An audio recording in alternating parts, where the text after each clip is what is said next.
That will never work. The story of Netflix. Summary of Chapter 2. That will never work. Entrepreneurs have a desire to make something themselves, and the co-founder and former CEO of Netflix, Marc Randolph, had that desire. After being involved in numerous successful businesses, he wanted to make something himself, something new and innovative.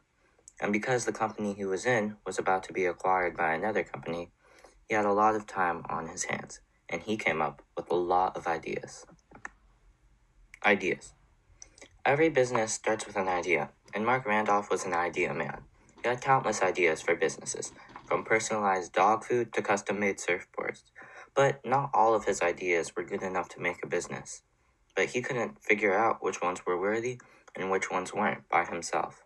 So he needed a team to help him find the best ones. Marc Randolph was on his way to making a business because of the countless ideas he had, but he couldn't figure out which ones were the best without a team. For him, his team was made up of 2 people who he had brought on to help him, not knowing his company was about to be acquired. Those people were Christina Kish and Tay Smith.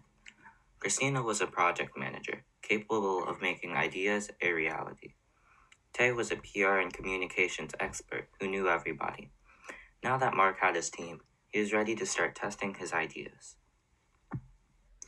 Marc Randolph and his team were ready to test his plethora of ideas.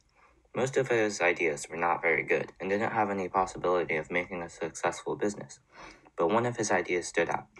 It was 1997 at the time, and Blockbuster was the only place you could rent a movie, and they were on VHS tapes.